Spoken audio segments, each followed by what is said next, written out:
And now, an Envision Financial podcast with Luke Smith on Canberra's 2CC. Luke Smith from Envision Financial Services has wandered into the studio looking cool, calm and collected. But good luck feeling that way tomorrow. Well, you've got to try and get the cool breeze in here when you can, because it's going to be a little toasty out there, isn't it? Indeed. Luckily, we have air conditioning in the radio studio. That's good. That's fantastic. But and it's working today. Of course it's working. Speaking of working, I'm not working over the long weekend, but I might just have to find an excuse to come into the office anyway. Do you know what? I think 39, 40-something, 40-something, if there's a fridge full of beer in here, I think it could be a good place to camp out. It wouldn't be bad, would it? Today we're going to ask this question: what is the total super balance? Now, I do remember you have mentioned the phrase total super balance a number of times. It is a specific phrase with a specific meaning. So today's the day we're going to work out exactly what it means and why it's important. Exactly right. So on a number of different shows, we've spoken about ways to add money to superannuation. And building up superannuation is most people's sort of key driver, 50 plus, 60 sneaking up. I don't want to work forever. How can I effectively save into one of, if not the most tax effective vehicle available to you? What we need to keep in mind when we say that is how much can I put in? And that is exactly the role of the total super balance. So we've spoken in previous shows. We know that we can put $120,000 in tax-free as a non-concessional contribution. Or if I've inherited some money, I've sold an asset, I've done something, I could put in up to $360,000 in one go, which is just 3 times 120, which is great for, I sold that investment property, I've inherited some money, I want to add some money to my spouse's superannuation to fix the taxable components. There's lots of reasons why you would use that legislation, but we need to keep in mind that there is a cap on your capacity to do that, and that is the role of the total super balance. So we've seen the total super balance increase over time. So it was 1.7, it got indexed to 1.9, and it is now at $2 million. Now, what people need to keep in mind, and I've had some conversations with people prior to coming back to work about, I'm just going to throw in this and I'm going to throw in that. And I've said, hang on a second, we need to check your balance. And that's what I want people to take from today. It's great that you want to make non-concessional contributions. It's great that you want to bolster your super. It's great that you understand I can do 120, 240, 360. Wonderful. But what does your total super balance allow? And what people need to keep in mind is it's a sliding scale depending on your total super balance. Now, in the real world, what does that mean? I'm sitting here today with $1.7 million in my super, and I've got a chunk of cash I'd like to add in. If I have less than 1.76 million, yes, I can go and do the full 360,000, which is 3 lots of 120. If I was sitting here with 1.9 million, I then have to look at the legislative scale and go, hang on, I want to put in 360. But I'm between 1.88 and 2 million. That means I can only put in 120,000. If I'm between 1.76 and 1.88, I could do 240. So all we're trying to do today is to get people to think, right, am I trying to put money in? Great.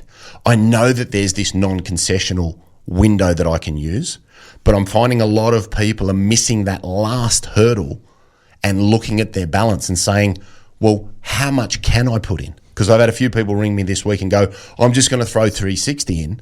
Whoa, hang on, pump your brakes. Now, the other thing we need to keep in mind is the measurement of your eligibility to contribute is 30 June, not the day you put the contribution in. And that brings in other complexities.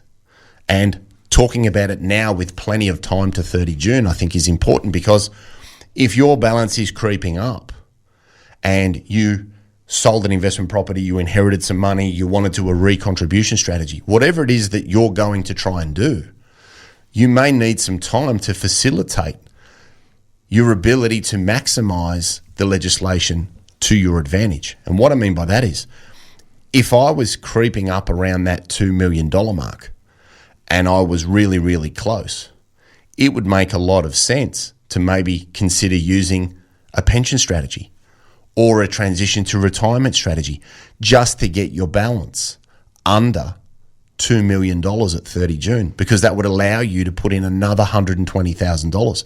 If your balance is $2 million at 30 June, then for the next financial year, you can't make any type of contribution that is non-concessional, because once you reach your total super balance limit, doors are shut. Now, doors are shut for a tax-free contribution. That does not mean, I can't make a contribution to super because I'm still working and get a tax deduction. We're not saying that. We are just saying you can't have money burning a hole in your hot little hand and you put it in a tax-free manner where you've reached that $2 million cap. So with a few months to go, I'd be looking and saying, okay, what am I planning for this year? I'd be working with my accountant to say, well, what am I going to do? Am I selling a business? Am I making a contribution because I've inherited money? Am I trying to do a withdrawal and recontribution strategy to lower the taxable components for my kids? There are loads of things that would be directly impacted strategically by the total super balance. But people need to remember that it's a measurement at 30 June, and depending on where you are on the sliding scale, coming up from 1.76 million, it will then determine how much of that $360,000 cap you're actually able to use.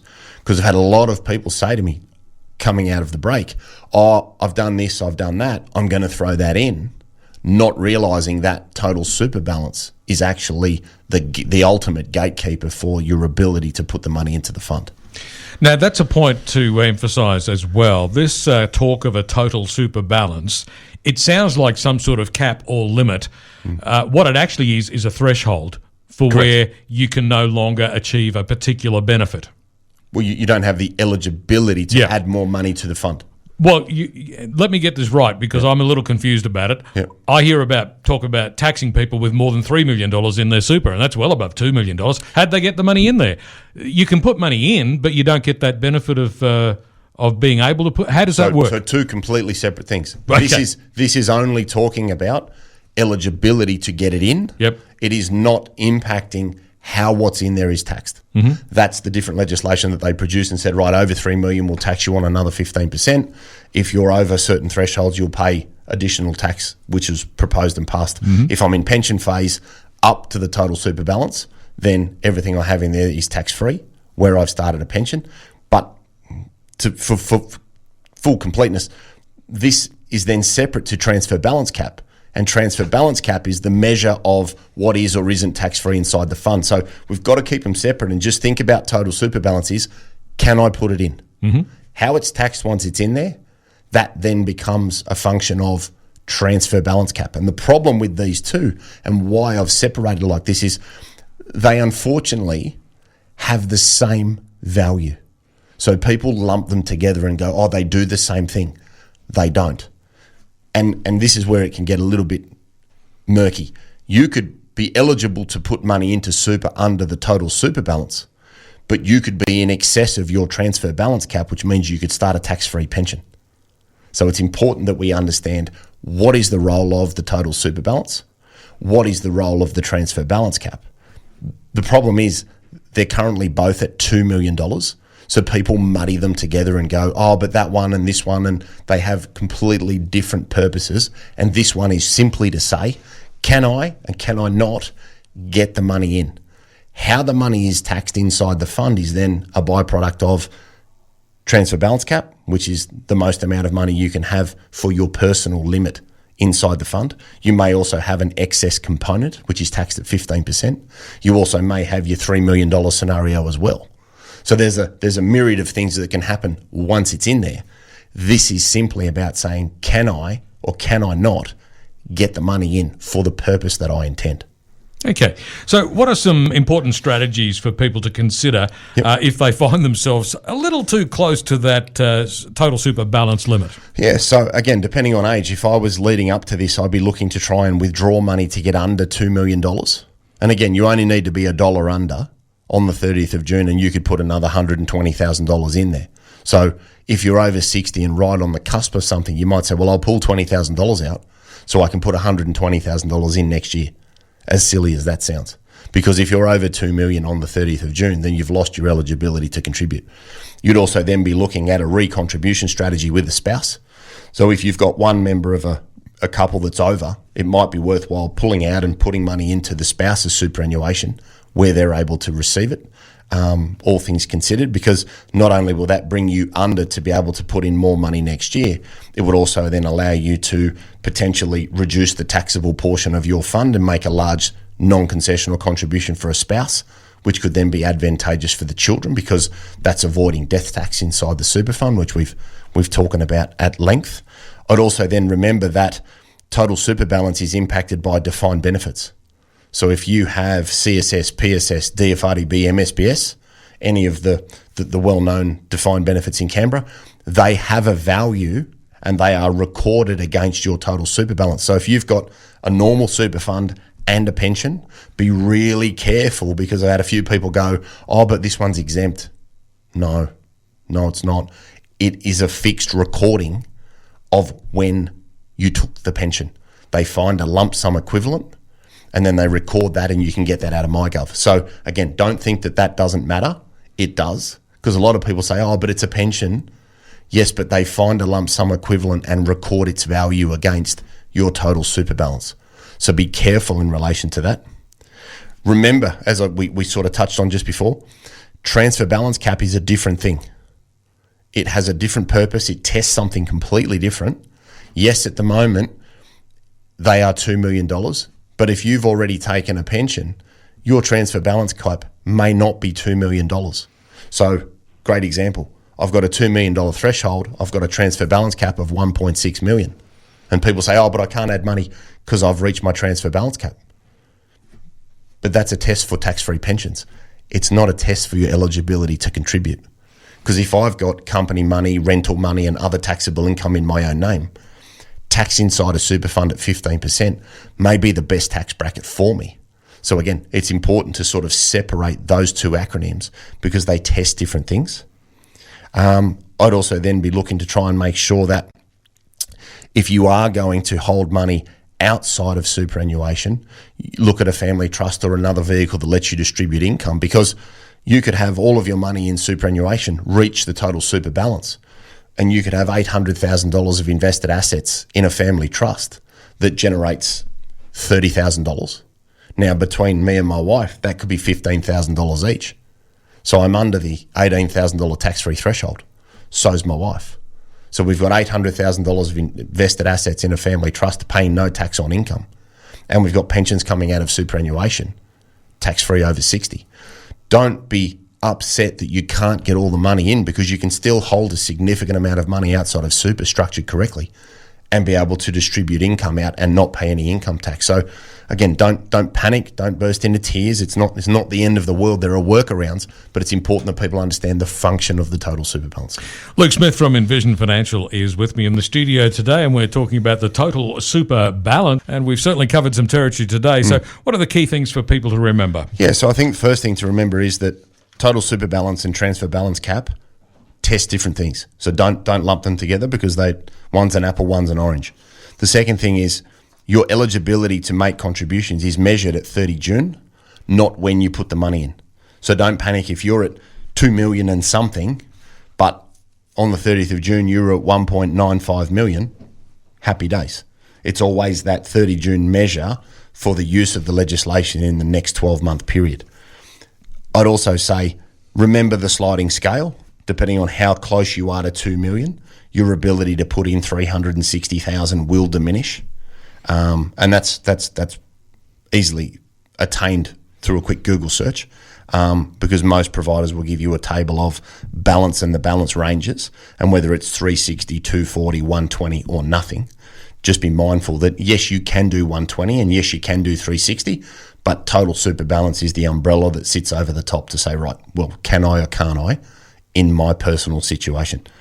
It doesn't stop you from making deductible contributions. So I'm not saying you can't ever put money back in, because you could still, where you're eligible, make a $30,000 contribution and claim a tax deduction, or top up. I got 15 from work, I'm going to put 15 in myself. You can still do that, because this is a measure of your ability to put in tax-free money. I'd also then remember that leading into 30 June, is there the likelihood that I will need to be able to add more money to super? And do I proactively fix my balance before June to maximise the use of the legislation next year? That could be through using a transition to retirement pension. That could be using an account-based pension. That could be a lump sum withdrawal because you're over 65 and met a condition of release. I'd then be thinking about making a recontribution strategy into a spouse's name to bring your balance down and to, at the same time, fix the tax issues that you may have for the kids. So there are a range of things that people can do. And today's not so much about the solution to everything, but it's about making sure that we don't leap out and go, I'll just throw in 360 because the legislation says I can. We have to remember the total super balance. We don't have to like it, but we have to play by the rules, because if you breach this, the tax implications are severe, and you just don't want to do it. So be mindful of your strategies, be mindful of what you're trying to achieve, but ultimately keep in the front of mind, what is my total super balance and what's it likely to be leading into June, because that'll have a direct impact on what you can and can't do. And the total super balance and the transfer balance cap are two different things, even though they're both currently set at the same dollar value. Correct. And this is the kicker. You could actually use the total super balance and have reached your transfer balance cap, because it starts to get very murky very quickly, because the transfer balance cap is set when you start a pension. It's recorded at that time. So again, separate the two, because a lot of people lump them together. Separate them and use them for what they're designed for, and there won't be any issues with your strategy. So Luke, where can listeners get more information? Yeah, office number 6260-4749, envisionfinancial.com.au. That's Envision with an E. We've got the Strategy Stacker, Luke Talks Money on iTunes and Spotify. We've got Envision Financial Canberra, where we've got a backlog of all of the shows.